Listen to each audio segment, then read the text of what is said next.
Anticipation builds for the impeachment trial of Vice President Sara Duterte, which is scheduled to officially begin on July 6, unless somebody derails it. And with the pre-trial now complete, are both sides ready for what could be one of the country's most consequential political proceedings?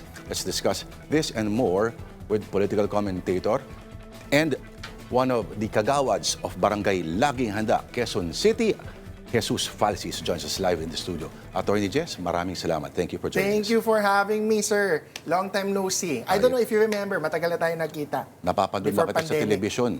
Oo, Attorney Jess. Pinagsama tayo, sir. Jesus, Lord, Word of the Lord. Yes. Pero ang kaibahan, pag may kinuha ako, pero pagkasama si... Kaboom yun, ah. Kaboom! Alright. Kakaiba yung ano na yun, ah. Of course, you're closely following the proceedings na nangyari sa atin, ano? Of course. Okay. Sinabi mo na master gaslighter ang dating Senate President. Ang gaslighting, mga kapatid, ay, kumbaga, siya na may kasalanan, gagawa pa siya ng paraan na parang ikaw ang may kagagawan. Sa anong paraan siya na magaling mang-gaslight? Or for example, totoong may extrajudicial killings, but they will say wala. Yung 30,000 daw hinugot lang kung saan. Kasi si Senate President Alan Peter, before all of this recent brouhaha, noon pa siya gaslighter. In-interview pa siya internationally ni Mehdi Hassan, if I remember correctly. Nakain siya doon, nilamon siya ng buhay. Para daw tayo Singapore. Sa debate, di ba? Kasi yung mga police reports o extrajudicial killings, he was denying it. But it's factual na talagang may extrajudicial killings na inosente yung tao and yet pinapatay. Sasabihin niya hindi. That's gaslighting until now. So ako, I'm one of the strongest advocates against DDS, gaslighting. Kasi ang tagal na nating na pagdaanan yung panahon na yung katotohanan nakikita na natin and yet the government was saying another. So we were being gaslighted na tayo daw ang mali, ng advocates daw ang mali, human rights daw ang mali. Remember yung statement na we care about human lives, not human rights. My God, that is one of the biggest gaslighting. Very Orwellian, yung double speak. Double speak. Diba na sinasabi nila they are for human lives when in fact they're killing human lives. They're destroying human lives. Ayaw din nila sa human rights. Ang mga human rights advocates daw ang against human lives. Very funny. Master gaslighter. Ganon pa rin ba ang conversation sa mga comment section sa social media hanggang ngayon? Oh yes, lalo na yung human lives, not human rights, na we care about human lives, not human rights. That's the difference. Naku. Tapos yung iba pang comments syempre ngayon na mas safe daw talaga noon. When in fact, ang dami ding tao who feared for their lives. They forget yung surveys. May surveys noon, Sir Lord. Sinasabi ng 8 out of 10 Filipinos, they were afraid of being extrajudicially killed on the streets. So is that safety? Tsaka yung nakikita mo sa mga pahayagan, sa mga balita na puro bangkay, na puro streaks of blood ang mga kali. And lalabas ka lang. Like ako sa Quezon City, di ba? Caloocan. Dito sa Metro Manila, madaming mga urbanized cities na places na yung mga ating kababayang mahihirap sa mga quote-unquote squatters area, informal settlers area ngayon. Biglang na lang, may babalandrang katawan na wag tularan, pusher ako, ganun-ganun. Who did that? How did that happen? That only happened panahon ni President Duterte. Because kill. Okay. So, babalik tayo dito sa may pre-trial, ano? Based sa mga observations mo, sinong panig ang tingin mo ang mas handa? Well, hindi kasi nila pinapublish yung pre-trial briefs nila. Yung kanilang final na briefs.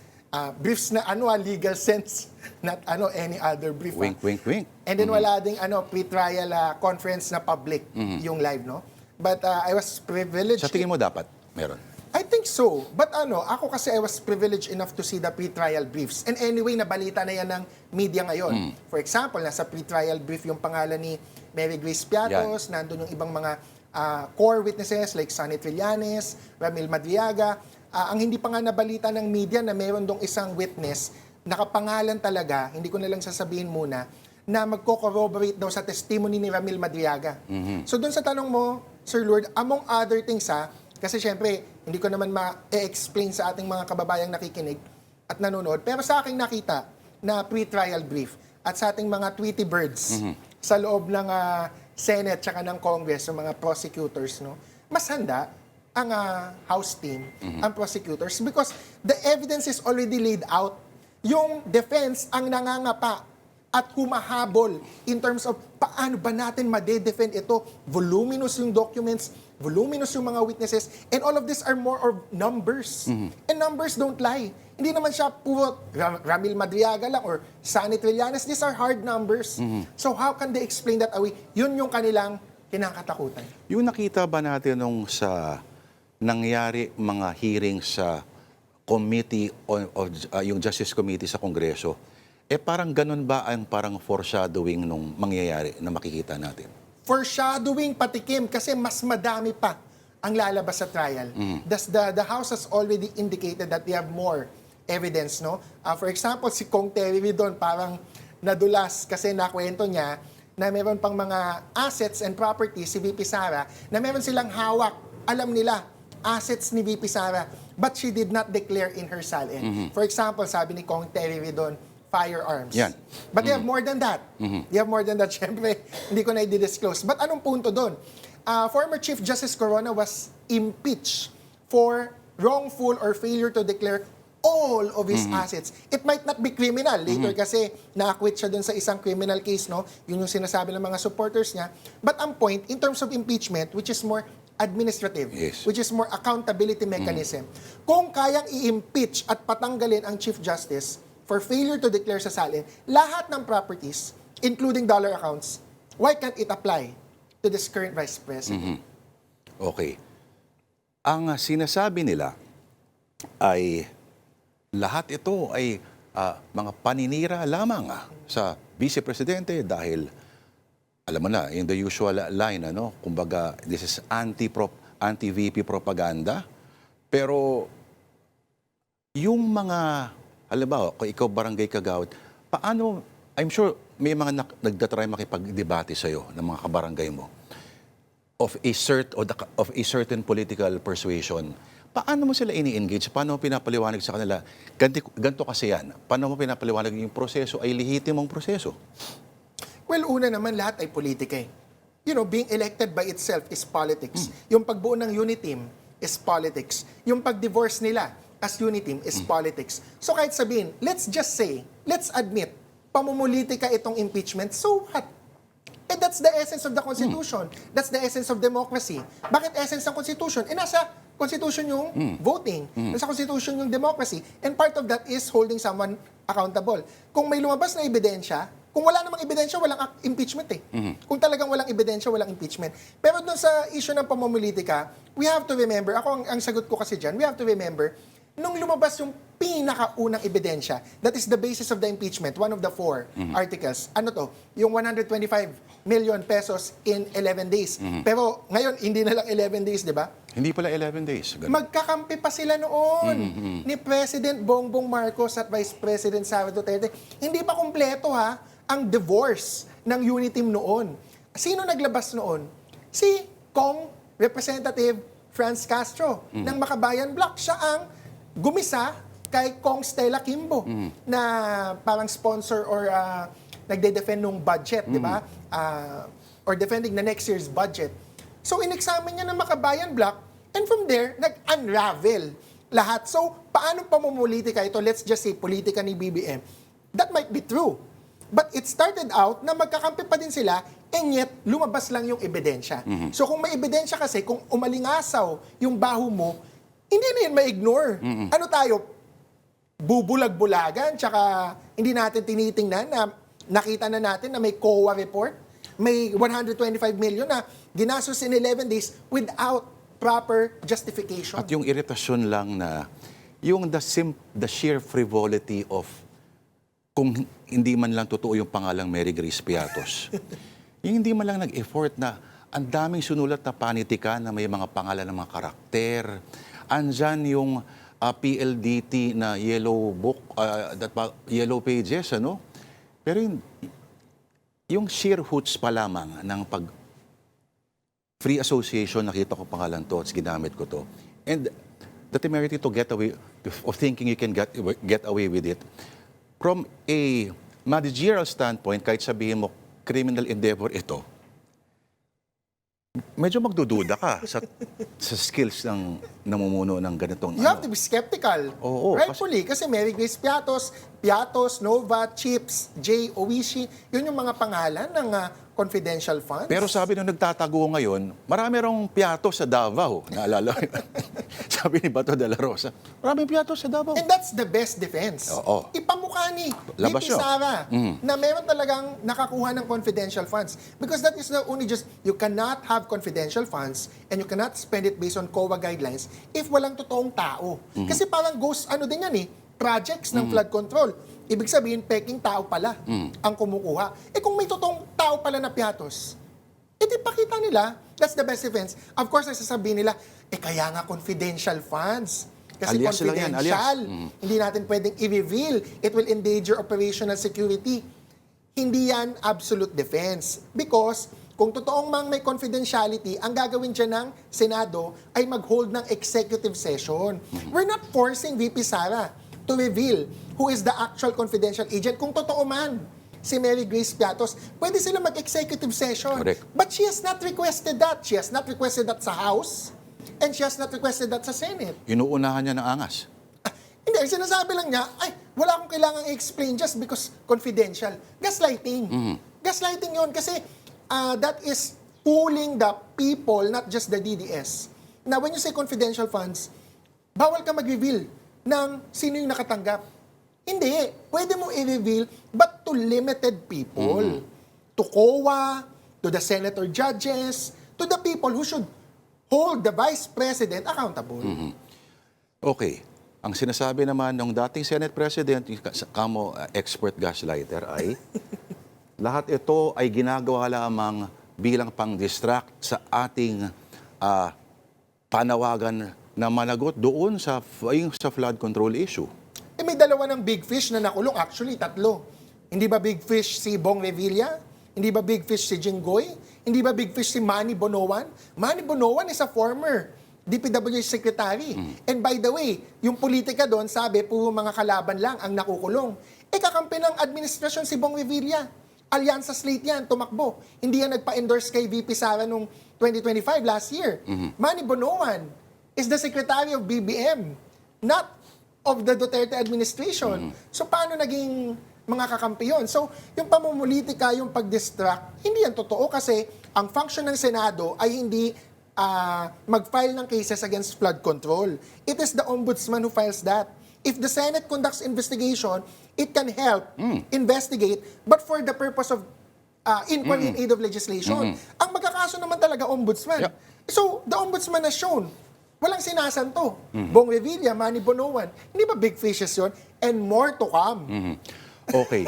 Ano ang pananaw mo na nangangamoy daw na si Senator Chis Escudero ang magiging presiding officer? Ikaw ba ay may tiwala pa sa kanya? He should exercise delicadeza and reject or decline the offer to be the impeachment presiding officer. Because again, may question nga sa kanyang credibility in terms of last year implementing forthwith. Of course, sinasabi niya, tama daw siya sa forthwith. Supreme Court din. Na-vindicate daw siya ng Supreme Court. But that's very debatable. Madami pa ding legal luminaries outside of me, not me po, who are former Supreme Court justices, former constitutional framers, who say, mali yung pag-implement At niya ng mismo yung nagsulat ng provision na yun, sinasabi niya. Correct. Yung nagsulat mismo ng provision at sinabi niya gusto niya agad-agad.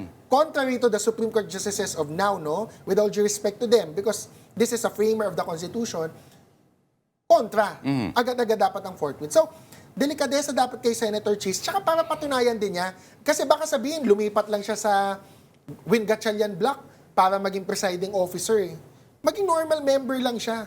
Kasi yun ang magiging impression sa kanya. So, he should exercise delicadeza and say, okay, there are many people questioning my track record, and so I'll just participate as a senator judge. Yung pag-hire nila ng impeachment manager, ano sa tingin mo ang isa-serve nun? Well, an impeachment manager is just a social term for majority floor leader. Kasi di ba, outside of being an impeachment court, the Senate, as a normal Senate that is legislating bills and passing bills, meron kasi siyang Senate President and majority floor leader. So sila yung nag-i-interact. The Senate President will decide on motions and the majority floor leader is the one that shepherds the flow of the agenda. As a kagawad, I know that kasi pag may legislative meeting, magkakaroon ka ng agenda. So sino mag-handle ng flow ng agenda? May presiding officer or majority floor leader. Kahit saan yan City Hall, barangay, provincial hall, Capitol, to the Senate. So, ang impeachment court, actually, pinasosyal lang yun na word. The impeachment manager is just like the majority floor leader. Siya magsha-shepherd kung merong question ng isang senator judge, let me recognize the senator judge versus that senator judge. Pwede mo bang ibahagi siguro sa mga nakatutok ngayon? Kasi maraming ini-small ang barangay. No? Kala nila, barangay lang yan, dapat tutukan natin ang pambansang sitwasyon at tingnan ang ating magagagan. Pero hindi nila alam, pag nagkabara ang kanal sa harap ng bahay ninyo, kung may problema yung mga sinyalis sa kalye, hindi naman si Bongbong Marcos ang dadating sa harap ng bahay mo para umayos sa mga bagay na ito. At minsan siguro, baka kaya tayo nagkakahetot-hetot yung mga pinaka-essential at malalapit sa buhay natin ang hindi pa natin binibigyan ng halaga. Malapit na nga yung barangay, hindi pa nakikialam. Isa pa yan. Hindi pa nakikialam ang ating mga kababayan. Pustahan tayo, iuurong pa yan, no? But I understand their frustration. Iba muna yung sa eleksyon, no? Ang ating mga kababayan, syempre busy kasi sa buhay. Syempre kumakayod, no? Talagang pinaglalaban nila, pamilya nila, mahal ang mga bilihin ngayon. So kaya, hindi ko sila masisi. Kung halos lahat ng Pilipino, except yung tayo na medyo may oras at panahon, hindi makatutok sa national politics or sa local politics sa barangay. So, hindi ko sila sinisisi dyan. Pero kung kaya nilang makialam, kung may oras sila, may panahon sila, may pera sila, sana makialam sila at hindi nila maliitin ang barangay. Kasi madami tayong mga kababayan, may panahon naman, hindi sila sumasali sa General Assembly ng kanilang barangay. Hindi sila nakikialam at chinecheck yung budget ng barangay. Correct. Hindi nila sinisingil si Kapitan, bakit wala kang project? Or bakit madumi pa din yung ating drainage? Bakit hindi natitrim yung mga puno? Bakit yung wiring magulo? Ganyan. Yung mga ganyang problema, pwede nang idiretso yan kay Kapitan bago ka pumunta kay Mayor or bago kay Presidente. Di ba kasi si Or Presidente, kay Rafi Tulfo. mga big infrastructure projects yan We have to remember, for example, I'll just use as an example, Mayor Vico Soto. Just 2 weeks ago, meron siyang report na medyo kahindik-hindik na parang isang barangay sa Pasig nagkaroon ng ghost projects as to wheelchairs for PWDs kasi may budget ang barangay. Ang barangay pwede yan bumili, for example, ng walkie-talkie, pang anti-disaster, disaster response, di ba? Pwede yan bumili ng mga life vest, bulletproof, kung ano man. For example, wheelchair. May programa para sa PWD, wala daw ni isa na wheelchair na mapakita yung barangay na totoong nabili, pero sinabi, gastos na, na fully utilized na, meron daw binili, pero walang mapakita. Tinanong ni Mayor Vico yung mga constituents, tinanong niya yung ibang barangay officials or employees, not necessarily the kagawads or the kapitan, walang mapakita. Ang meron daw yung mga wheelchairs na galing pa sa mga konsehal o yung mga sponsor. Pero hindi na kasi kailangan magmakaawa kay councilor, hindi mo na kailangan mamulita ka kay mayor kung si barangay captain mismo tsaka yung mga barangay kagawads, they know how to spend. Totoo talaga na parang sa yung slogan ng chocolate sports drink, great things start from small beginnings. Great things start from small beginnings and the closest to your heart is the barangay. Correct. So it's so easy to participate sana sa barangay compared sa City Hall. Medyo malayo si Mayor, baka hindi mo siya makilala kahit sa buong buhay mo Pero si Kapitan, makikilala mo yan. Imposible hindi mo yan makilala kahit isang beses sa buhay mo. Na-towing yung kotse mo or mayroong problema, jaywalking, basura, traffic light or city light, yung ilaw sa kalsada. Si Kapitan yan. And as we've learned, nung panahon ng pandemya, ang barangay leadership can spell heaven or hell.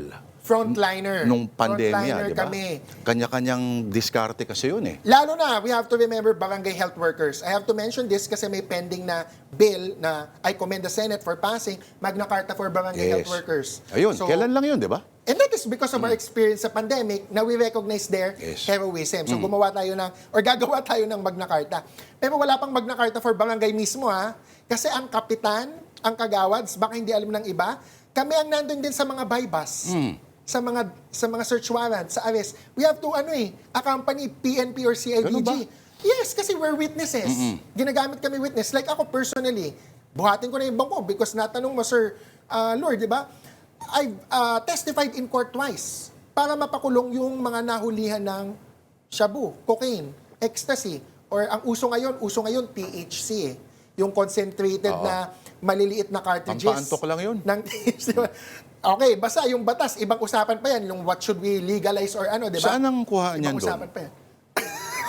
Hindi, ano lang, para pang-report lang ba? Hindi, basta ang punto ko, Anong address? sa isang sinamahan ko, sobrang daming marijuana and THC. Marami kasi Yun ang mga nahuli. bars and clubs sa Tsaka area. mga bata, kabataan. Yan ang ano nila. So ako, I have experience in that. So ang punto ko, ang barangay work is actually dangerous din. Kasi ang CIDG, nung sumama ko sa isang implementation, sila may bulletproof vest. Ako wala. Kasi wala. So ngayon, sabi ko sa barangay namin, let's procure bulletproof vest. Kasi we don't know kung kailangan tayong sumama, gano'n. Maliban yan sa mga anti-disaster namin, meron kami life vest, meron kami mga reflectorized vest, gano'n. So nasa barangay yan. Oo. Be involved in barangay decisions, pero maganda rin parang i-ano sa kanila, Attorney At Jason. bumoto. Bumoto? Kung matutuloy ang eleksyon this year. Kung matutuloy eleksyon. Sana. Dapat. Oo. Pero wag ka mag-alala. Magaling sila mag-last minute, mauurong yan. Postpone na naman ang postpone. My God. Yung habit, Attorney Jason, yung ginagawa sa ibang bansa na hindi ginagawa dito, yung tinatawagan ng congressman, kung meron silang saloobin, wala tayong ganun eh. Ang mga kababayan natin, constituents. Kulitin ang mga senador at mga congressmen kung meron kang talagang malakas ang damdamin mo about a certain issue at may kinalaman siya doon, tawagan yung congressman ninyo. Hindi sila yung magpapadala lang ng mga trapal, mga tent, di ba? Ang problema kasi ngayon, medyo usually, tinatago yung number ng congressional office or kung naka-public man yan, nasa website, no, usually hindi gumagana. Oo. Pag Kaya tatawagan mo yung congressman mo. kikilos lang sila pag pinahaya mo sa Facebook. Ang barangay captain, pwede mong tawagan yan. Yes.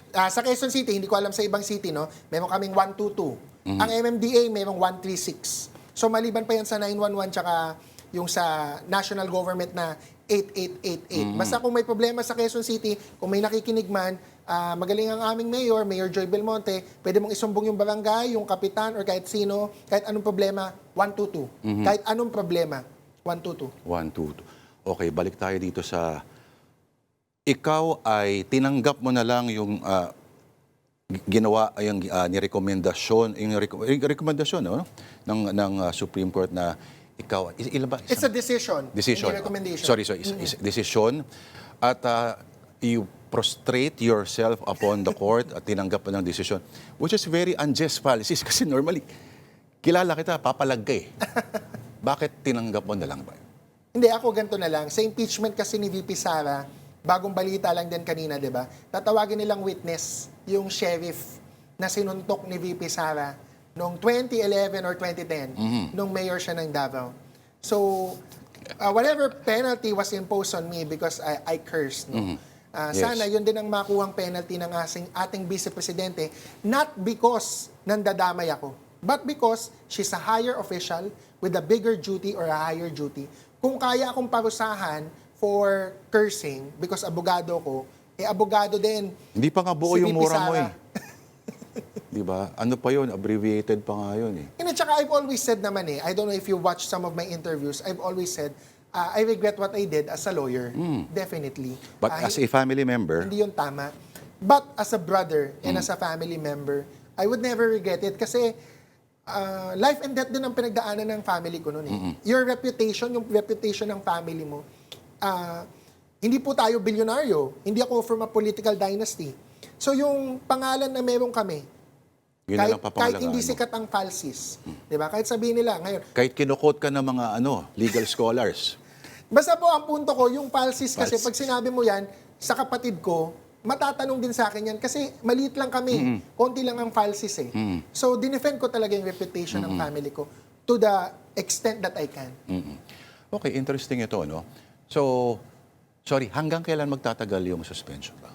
1 year from the decision, when the decision came out, I got the copy of the decision mid-June. So it will expire next year, but hindi siya automatic.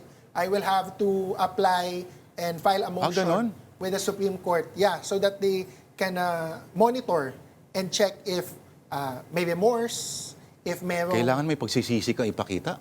Of course, kung ano nang ginawa mo sa 1 year na yon para magkaroon ka ulit ng privilege. It's a privilege to practice law eh. Kaway tayo doon sa mga friends natin sa Supreme Court. Hindi ako kakaway. Ano po, I respect the decision of the Supreme Court. But, Pero hindi mo kabuhayan sinasabi mo naman kasi, you're a lawyer, but lawyering is not your main bread and butter. luckily, and Sir Lord, no, with all humility, kung may makapanood mang Supreme Court Justice, no, hindi naman din ako nag-aral ng law.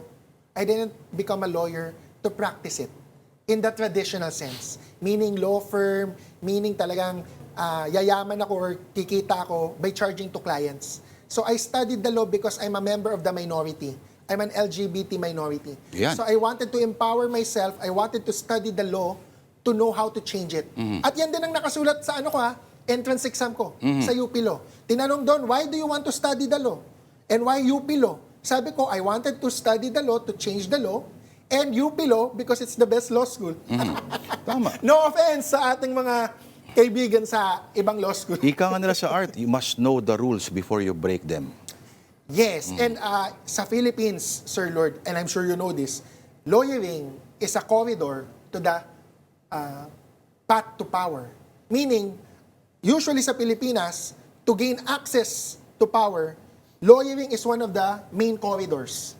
Kapag lawyer ka, usually mas may access ka sa power. Because alam mo yung karapatan mo, alam mo nga kung paano baguhin yung batas, or mag-advocate for or against a certain client. So as a gay person, I wanted to advocate for myself and for my community. But outside of being a gay person, kasi nga as a gay person, I experience injustice. So ngayon, ang aking advocacy malawak din. Kahit na anong injustice na nakikita ko, like DDS, gaslighting, extrajudicial killings, corruption, we have to speak out. June 27, ang malakihang again, no? Pagdiriwang. Ano ni status yung iyong panukala na same-sex na issues? Well, happy Pride Month una, June, no? Yung June 27 na sinasabi mo, Sir Lord, yan yung March. Love Laban or Pride March sa Quezon City, sa may UP Diliman. So I encourage everyone to join, no? Even if you're not LGBT. Oo. Kasi you can join as an ally. Hindi yung ally na inaalay mo. Hindi gift. As an ally, kakampi, as a kakampi. Kaya tayo kakamping ako. Kaya kakamping ako. At hindi nyo kailangang maging LGBTQIA para sumali. Yes. Doon sa tanong mo, Sir Lord, doon sa ating advocacy na same-sex marriage, of course, it's still very controversial. The Supreme Court rejected it in 2019, but it's not a permanent rejection. Meaning, in the future, kung may ibang gay couples or lesbian couples who will also file their own case sa Supreme Court, that is separate from my decided case. Meaning, the Supreme Court can change their mind in the future. That's one. Second, kaya ako pumasok ng local government kasi I don't know if you've noticed, madaming mayor na progressive na nagpapasa ng mga ordinances that are friendly or supportive of the LGBT community.